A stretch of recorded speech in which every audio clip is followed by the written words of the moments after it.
Dr. Trehan, should we be worried at this point, or is it all right to treat this as another flu?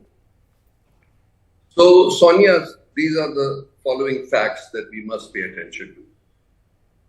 It is true that in the last 4 to 5 days, there has been a steep rise nationwide, where we have now reached 3,000 cases plus in the last 24 hours, and Delhi itself has 300 cases.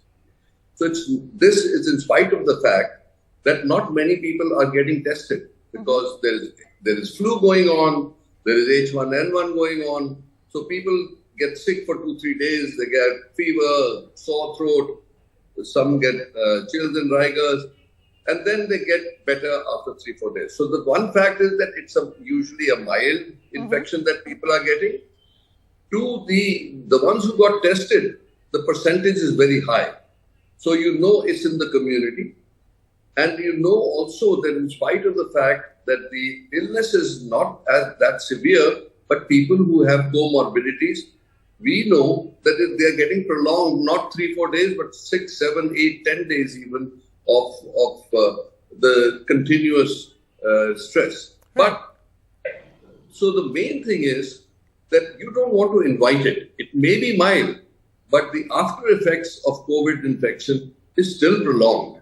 So you do get fatigue, your muscle pain still persists. Many people are reporting tachycardia. And also the health minister announcing that, Dr. Trehan, this of course is your speciality, making the point that there's now a group set up to look at the cardiac, sudden cardiac arrest after COVID. So in that sense, unlike a normal flu, there is a worry over the heart and lung impact after COVID. Is that so this variant as well? That's exactly what I'm saying. Don't invite it.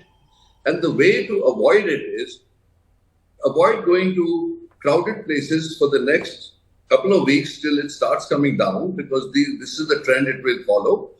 The second thing is that if you have comorbidities, wear an N95 mask, but especially if you have a cold or cough, protect your family by wearing masking and isolating yourself distance-wise. So I think that the basic COVID appropriate behavior that we talked about earlier should be implemented more and more.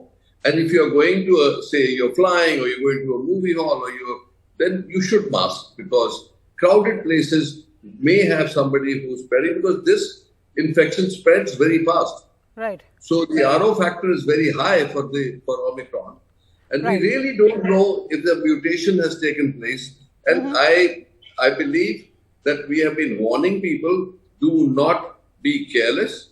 Be careful today. It's not to be taken lightly. Because if we find out after the fact, as the numbers are going up, 300 in Delhi today, reported. Absolutely. And I think that point is that there's no need to panic, but there's definitely need to exercise the utmost caution. Thanks so much, Dr. Trehan, for joining me tonight on the news.